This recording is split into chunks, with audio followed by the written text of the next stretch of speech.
Pois bem, meus amigos, é como dizem por aí, de onde menos se espera, é de lá que não sai nada mesmo. A gente não espera muita coisa do governo do senhor Eduardo Leite. Agora, dizer que sabia da enchente, mas que o governo tinha outras agendas, é um negócio tão surreal que eu tive que trazer aqui para o vídeo para comentar com vocês.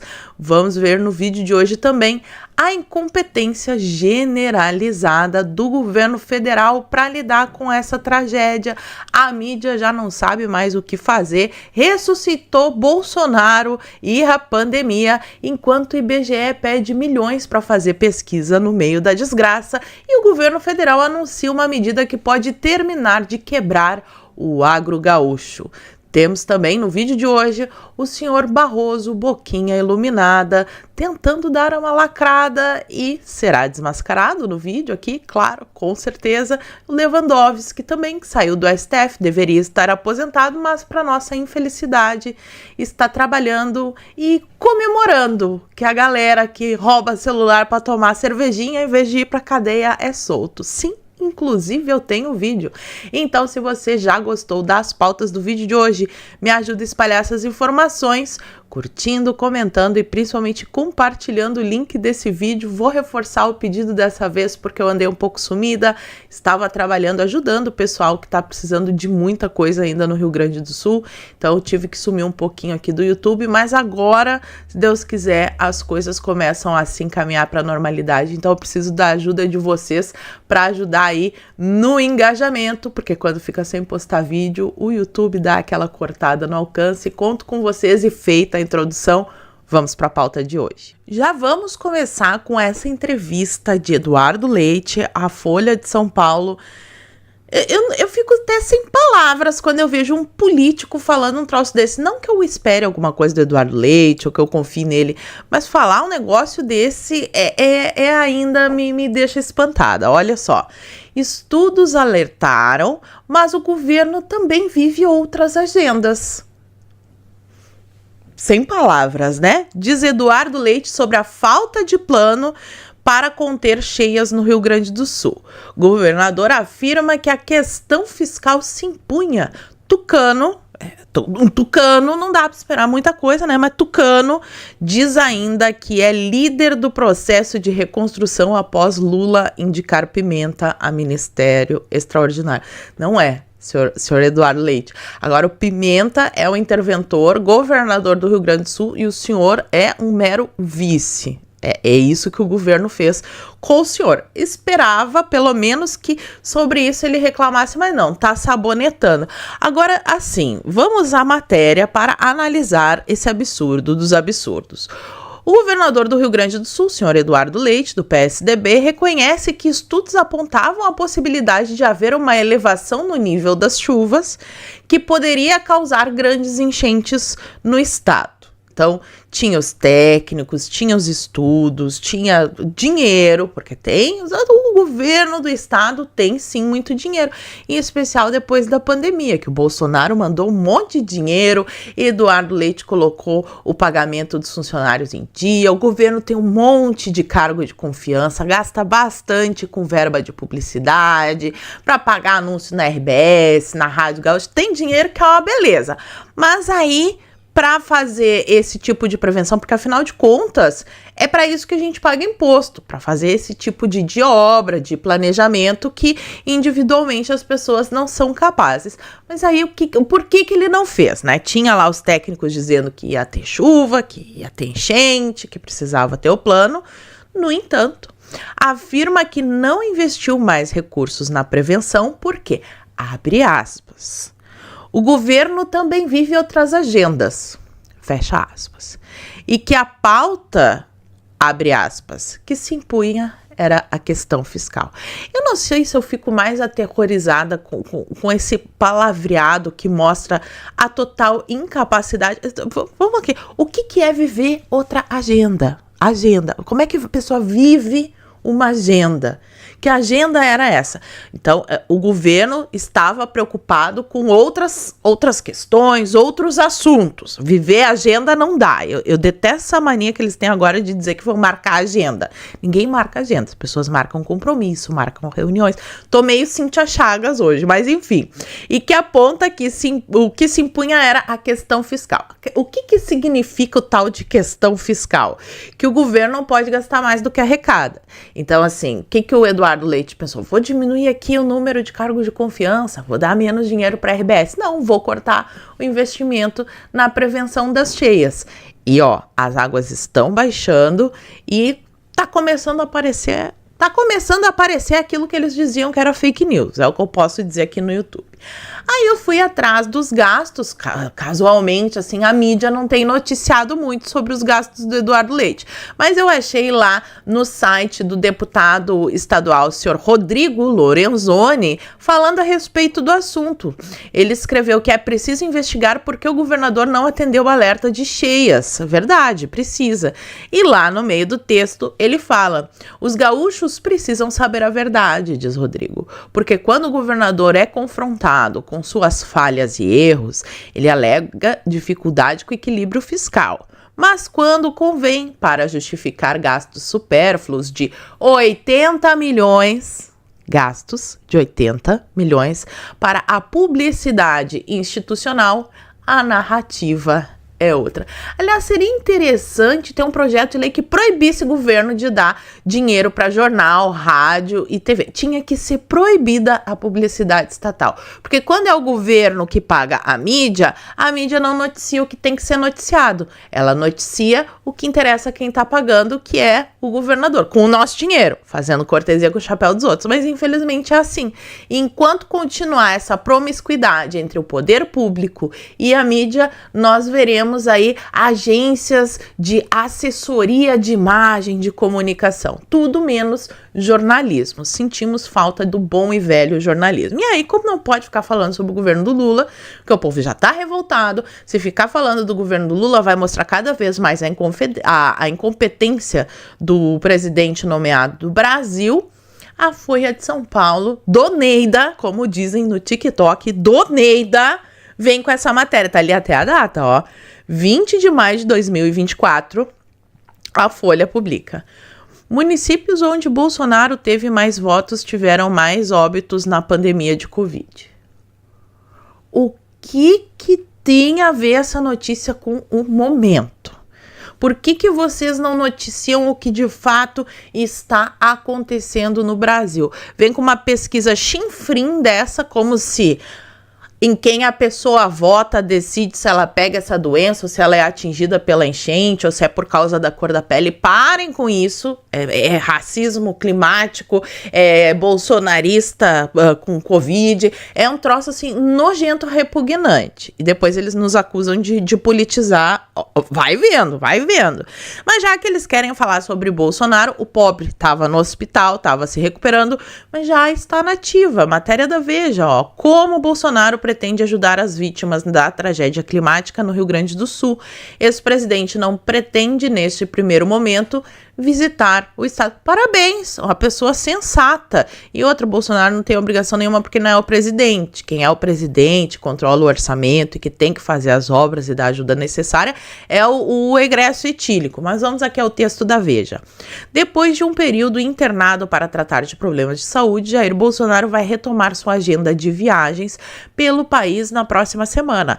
Acompanhando o que acontece no Rio Grande do Sul, o ex-presidente decidiu liderar uma campanha de doações a famílias atingidas pela tragédia climática nas cidades gaúchas. Sensacional! A ideia de Bolsonaro é realizar agendas nos estados para mobilizar apoiadores em torno de doações aos gaúchos. A primeira viagem do ex-presidente com esse propósito será por cidades do interior de São Paulo. Sensato, porque também, infelizmente, no meio dessa desgraça, teve um monte de gente que veio pra cá pra fazer videozinho, pra mostrar, ó, meu Deus, né, veja como eu estou aqui ajudando. Teve gente que de fato ajudou, mas teve muita gente que veio aqui só pra fazer marketing. né, William Bonner? Pois é.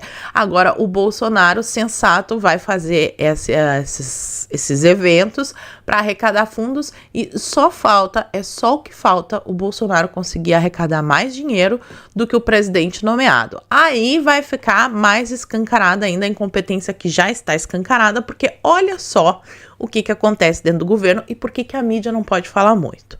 IBGE quer 38 milhões para fazer pesquisas no Rio Grande do Sul, arrasado pelas chuvas.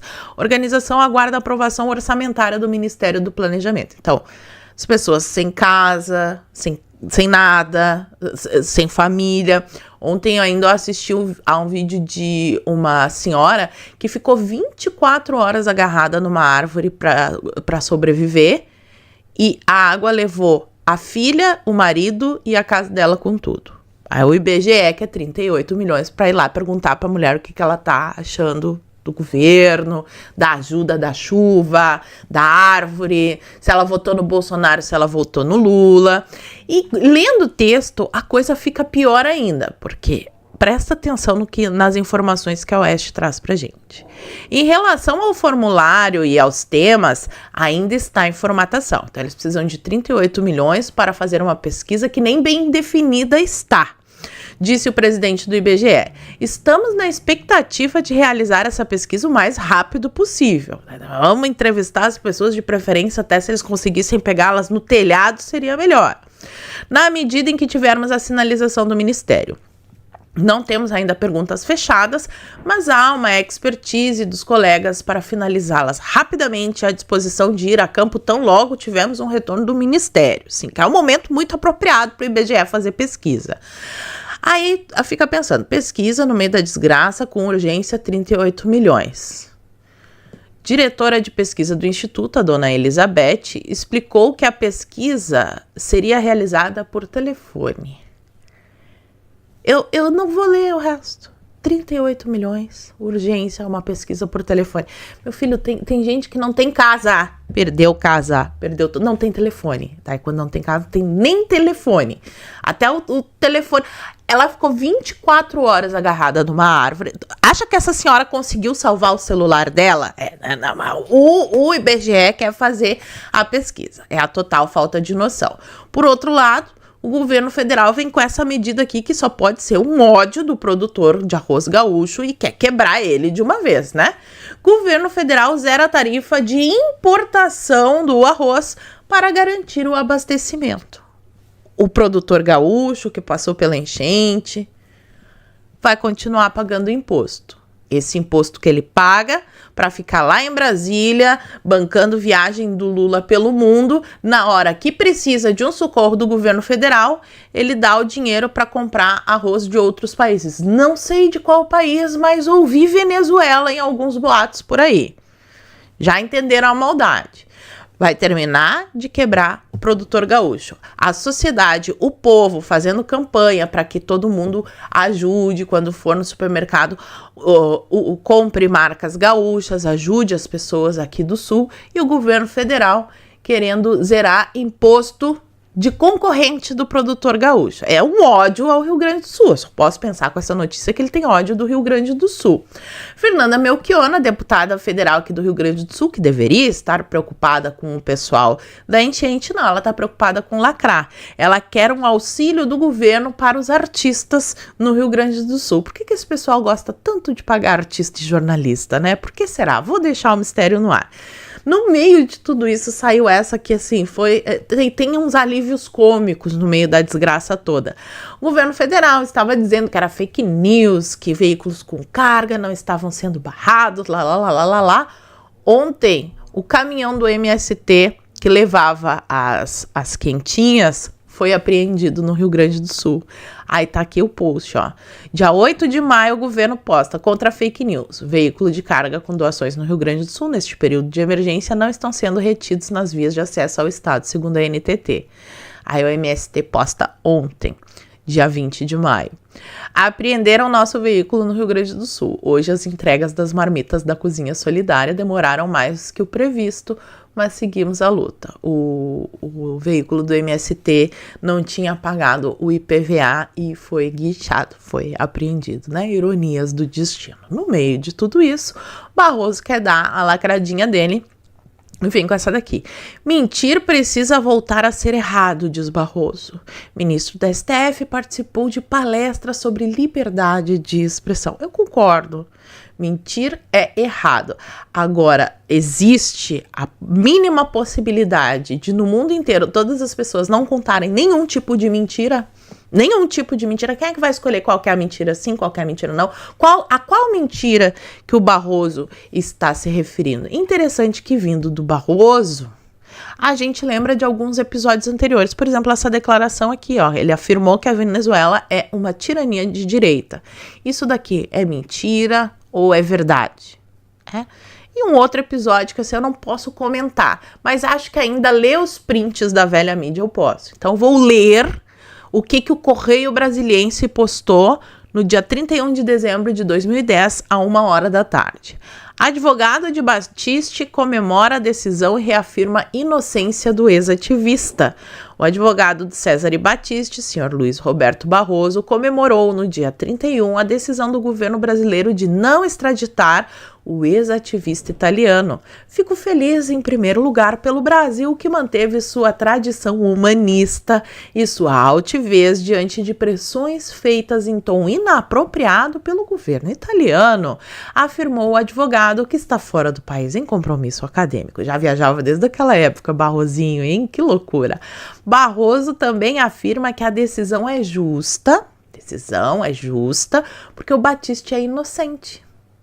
Battisti é inocente. Interessante.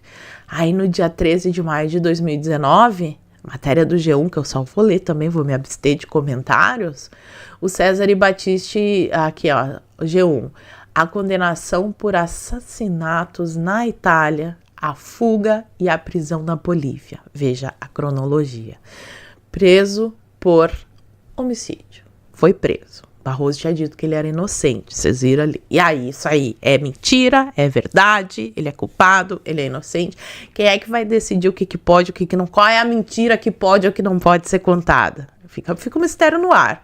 E eu trago aqui também para vocês um videozinho do Lewandowski comemorando que o pessoal que é pego roubando celular para tomar cervejinha, né? Essas coisas assim que o povo não aguenta mais, metade é solto. Não fica preso, né? Ó, tem o vídeo porque senão ninguém ia acreditar em mim. E posso testemunhar o grande apoio, o grande auxílio que as defensorias todas da União e dos Estados me proporcionaram quando nós instituímos no Conselho Nacional de Justiça as audiências de custódia. Foi um momento muito importante e devo muito, reconheço isso agora publicamente, à Defensoria Pública do país. Hoje é uma instituição que está consagrada, ninguém duvida mais dela. É um grande avanço, porque muita gente que não precisava ser presa estava sendo preso e hoje a média é em torno de 50% de pessoas presas em flagrante, ao invés de serem trancafiadas no ergástulo, como se dizia antigamente, são liberadas mediante condições. Tornozeleiras eletrônicas, serviços à comunidade ou, eventualmente, a suspensão de alguns direitos.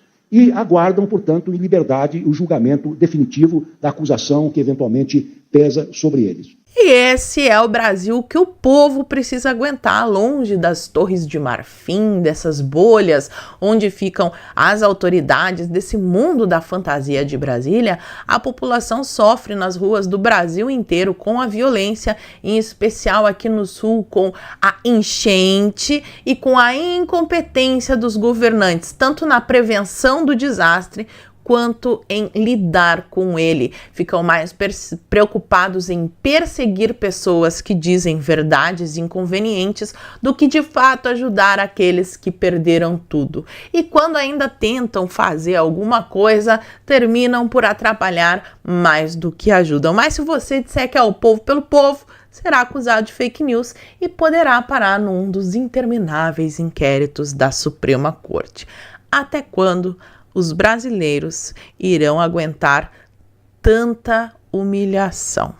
Responde aqui para mim nos comentários o que vocês acham. E por hoje eu vou ficando por aqui. Muito obrigada por terem assistido ao vídeo até o fim. Fiquem todos com Deus. Um beijo e até a próxima. Fui.